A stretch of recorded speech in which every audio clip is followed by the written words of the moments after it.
And hello everybody, welcome back to the channel guys. Here we go, Sadiq Khan.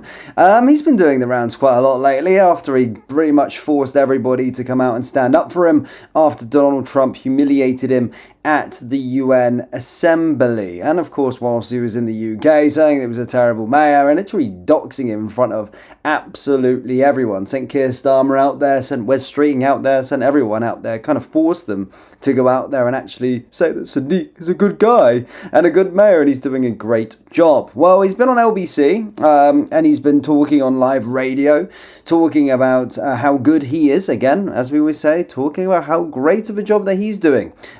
And again, trying to begrudge, tear down British patriots, slamming them, and of course, slamming Donald Trump yet again. However, he gets fact-checked by the people on the ground. We're going to get into that reaction afterwards, but let's see what this guy has been spouting on live radio. But first, as always, please do hit the like button and hit the subscribe button for more content just like this. Let's have a watch of what Sadiq has said.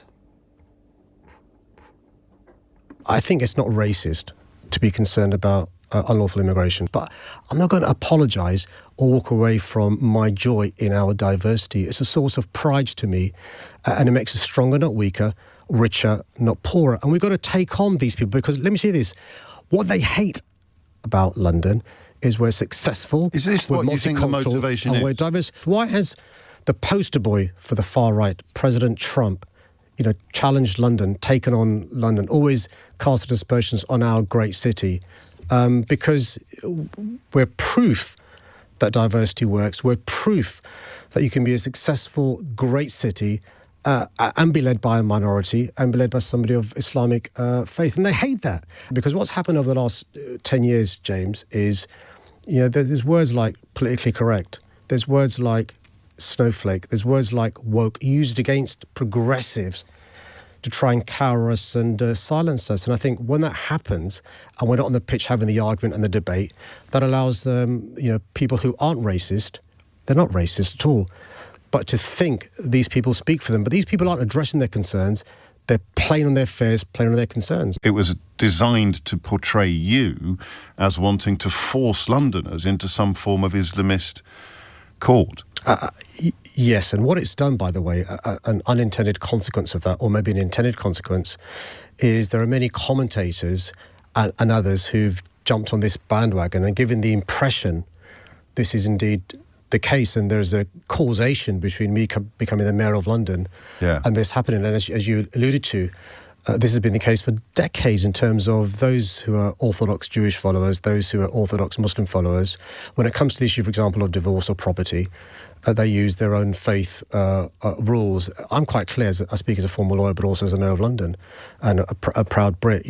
English and Welsh law in London is supreme. What I think is wrong for him to say, and I'm paraphrasing, that Sharia law is coming to London, because he's clearly linking the fact that I'm a Muslim and I'm proud of that, maybe my ethnic origin, with his views on those things by saying Sharia laws coming to London. I mean, just this week, Scott, I was wishing a Shana Tova to Jewish Londoners and those across the globe because it's Rosh Hashanah. My concern is this, Scott, there are a number of issues we can talk about flowing from the most powerful man in the world having these views. It normalises and mainstreams certain views. It gives oxygen to certain prejudices. And I think we should be, bold, courageous, but also decent citizens and call him out. I'm really happy to have a conversation and dialogue with President Trump about, which country has, inverted commas, better cities. I can compare crime rates in London versus New York, Los Angeles, Chicago, or foreign direct investment, or sports capital, cultural capital, tourist capital. Let's have that conversation and debate. That is a legitimate debate to have. But when you, time and time again, say and do stuff, you've got to start drawing the conclusion that President Trump is racist, sexist, misogynistic, and Islamophobic. Now, I would love to see this debate happen in real time. It wouldn't happen because Sadiq wouldn't be able to actually come up with a debate. And this is how closed off this man actually is towards debate. He's talking about, oh, he would like to debate this. But on X, his comments are turned off. And I, for one, and many for one, don't believe that a political figure should be able to turn their comments off on X and on social media. They should be able to hear the feedback from the shit they spout. Now, I mean, that was 3.5 minutes of Sadiq Khan spouting shit. However, due to this, let's go on to the post and actually fact-checked him from the people that live within the city. I mean, he says so much stuff. I mean, I can't even quite remember all of the points he said, but there was a lot of horseshit there. But basically saying we're successful as a city that's streamed in diversity. That's not the case. And he's talking about wishing the Jews a happy day or whatever it was. They're currently fearful for their lives currently in London at this moment in time. And actually, I went past the place near Golders Green the other weekend there, and they have mass security outside the schools now because they think that there's going to be an attack on their schools. So that diversity pandering, what he's saying there, doesn't work at all. He was also saying that the British people should be flying their flags elsewhere. But let's get into the reaction from the people that are going to fact check him for the bullcrap that he's currently spouting on social media, on this live radio show. For some reason, that's just gone off yet again. Let's try it again. I think it's not racist to be concerned about. Sadiq again. Let's see where we're at with this. Fuck's sake. 2 secs. Let's get the screen capture up, and then we'll go from there. Cool. Let's head over to Twitter, or X. Still can't get used to the term Twitter. There we go. Happy days. Cool. Right, let's get over to X. So under this video, already you're seeing there straight away, because we're proof that diversity works. And this is something that you don't get on Sadiq's actual account. There you go, some more videos there about diversity. I like to hear from the people. Sadiq Khan is proof that diversity has been a colossal failure. Look at the state of it, man.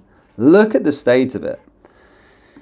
Let me show you something. Since you clear... Oh, I don't know who that is.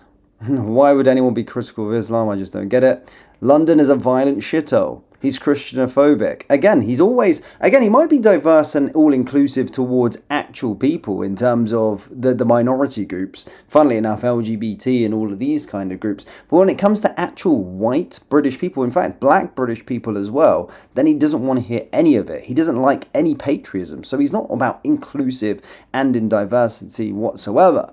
So he's got on top of the Pakistani Muslim brave gangs then. This is a measure of his success. Again, refuses to even believe that there is such a thing currently in the United Kingdom called Pakistani rape gangs. Again, he was saying that this doesn't exist whatsoever. Diversity is a code for colonization. He's voicing the fears that we have because nobody is listening to us. That's with regard to Donald Trump. Facts. Donald Trump is bringing up realistic issues. Whenever Donald Trump speaks about a country, he knows what he's talking about, whether that be about the North Sea oil reserves that he talks about so passionately all of the time, but also at the same time talking about the invasion of Europe and talking about the state of London actually as well. Ronnie says if London was successful, people would love it. It's our nation's capital and it's meant to represent a snapshot of our country. Instead, it's an unrecognizable cesspit of crime, disproportionate representation, and awful leadership. We don't hate London, Sadiq. You for what you've done. We hate you for what you've done for it. A diverse society is failed and a weak society. You can really just not despise these people enough. You aren't the minority though. The white race has been eradicated from London to 35% today and falling, says Mark. This is the bit I was on about here, by the way, with Dexter saying, mate, you told the country to fly their flags somewhere else, but we are the country. We're standing all over the British Green Hills in unity, so really the one not being inclusive here is you. And let's be honest, the so-called far-right protest was more peaceful per person than most of your own festivals and protests combined. I won't wait for a reply. We all know you won't address this unless scripted. You had confidence at the Palestine conference, yet dodged real questions at the mayoral Q&A. Q&A, the cameras caught it. What we're seeing now is clear. Some want peace, some don't, and it's becoming obvious who's who. One way or another, it all comes back around, hopefully at the ballot box, not in the hostile chaos some seem to be encouraging, whether blindly or deliberately. No one claims to want war, yet look at what's being stirred. The public said no on the 13th. We didn't give them a war. They said no to the flag challenge too. Another costly distraction while inflation keeps rising, and inflation only gets worse for two reasons: bad leadership or bad politics. Sadly, we got both. Facts. Diversity is inherently neither good or bad, can be good, exciting food culture, and bad lack of cohesiveness. Whether you like diversity is subjective. On balance, I think London's diversity premium is now negative on the margin. More diversity makes it a worse place to live. By the way, this is comments on the left-wing LBC channel, by the way. Was a London for 20 years, 1980, 2000. Bately witnessed its decline. I guess it's worse now. When I arrived in my leafy North London suburb, it was almost sleepy. Walking about on summer nights especially was a delight under the plane trees. When I left 20 years later, you had to look out for Somali gangs who hung around the shops, dangerous, unpredictable people. The old lady who lived next door to me was mugged twice. I had my cash card grabbed from my hand outside the NatWest in broad daylight on a busy Saturday morning. The police weren't interested. The council started putting Romanian gypsies into the flat I was living in. They stole all the same old lady's plants that she had been tending to for years. On the stair landing, this wasn't the East End or Brixton, it was a leafy 2 million quid a house, North London. Sleepy to dangerous in 20 years. Facts. This is coming from the people. Actually real life experiences. Sadiq Khan doesn't see the real London. Unemployment in London is one of the highest in the UK, rising nearly 2% to 5.9%. So no, they don't work. How is the knife crime coming along? That's another statistic that we could break down in real time as well. This man is proof that forced diversity does not work. Vote him out. And on that fact, he's going to be running for a fourth term, by the way. He's going to be running for a fourth term. I mean, work's doing a lot of heavy lifting there, but might want to check those teen stabbing stats. I mean, that's not a laughing matter, but facts. If it's proof that this crap has worked in London, then why is he not hiding? Then why, when he's not hiding, does he travel around in an armoured Range Rover with security? I just spent 4 days in London. Once you stray from the tourist spot, it looks like a third world country. Wish I was able to see the London of the 90s or before, because we will never be able to travel to London again.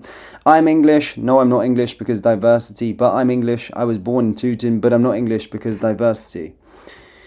You're the one of a very few that think so. That's auto facts from Leia there.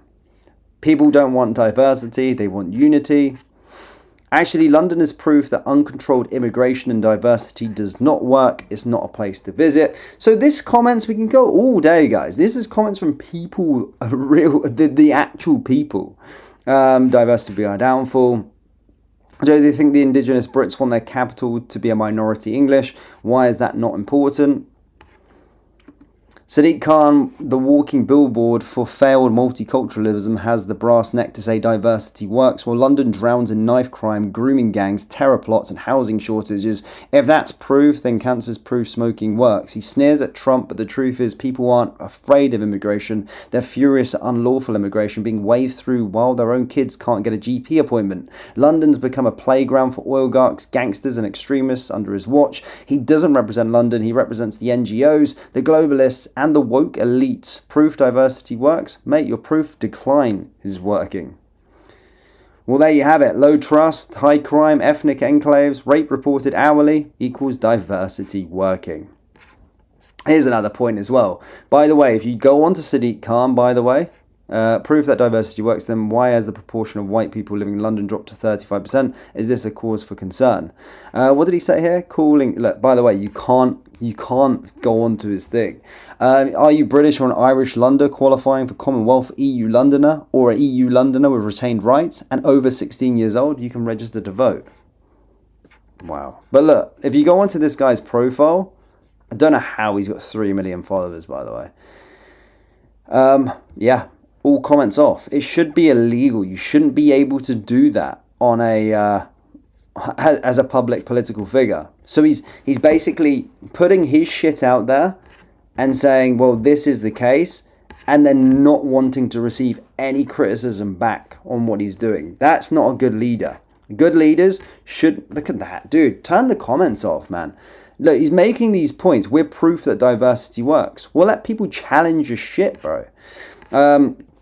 Also talking about this, I'm deeply concerned about the recent racist attacks in our capital city. Well, it's great to see that you can talk about racist attacks in the capital city. And just for my point, I don't think there should be racist attacks, of course, in the capital city. I don't think that should be the case whatsoever. But when you can't call out grooming gangs and them running riot in your own capital city, but you can call out from TfL workers being punched and racially abused, women who chase down the street, then you can call out grooming gangs, or at least you can not wave past an investigation. You can obviously then let an inquiry happen, and you don't play dumb and stupid in the London Assembly with Susan Hall and pretend that you don't even know what it means. So clearly, he only has one agenda. The thing is with Sadiq, he has one agenda.